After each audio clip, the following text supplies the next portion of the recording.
In the year of our Lord 2000, life in the Philippine Isles was of a most humble and unadorned nature for the greater part of families. The children would frolic in the open air until the sun had set beyond the horizon. They didst engage in games of patintero and tumbang preso upon the thoroughfares.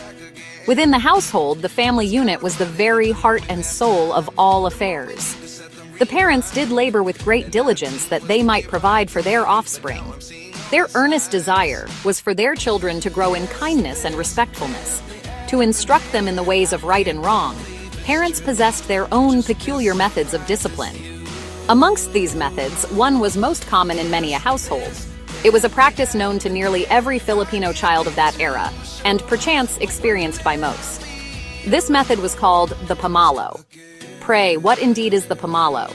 The word hath its origin in the Tagalog root palo, signifying to strike or to smite. It doth refer to the act of employing an object to chastise a child as a form of correction. For many a Filipino parent in those days, it was a customary and accepted means to amend a child's errant ways.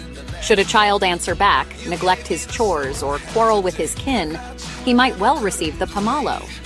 It was regarded as a swift and effectual manner to make known unto a child that he had transgressed. The sound of a parent seeking the Pamalo was a familiar signal of warning within the home. This manner of discipline was handed down from one generation to the next. Grandparents did employ it upon their children, who in turn used it upon their own.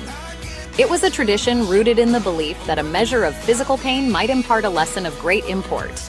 The adage, "Spare the rod, spoil the child," was oft invoked as justification. The elders believed that, absent such strict discipline, children would grow spoiled or lacking in respect, what they called pass away. To their minds, the Pamalo was not an act of cruelty, but rather a deed of love, to guide their young upon the righteous path. I recall a tale from a viewer by the name of Marco. He was nigh 10 years of age in the year 2000. One afternoon, he was so engrossed in play with his companions that he forgot his mother's bidding to purchase vinegar at the nearby sari-sari store. Upon learning of this, his mother did not raise her voice.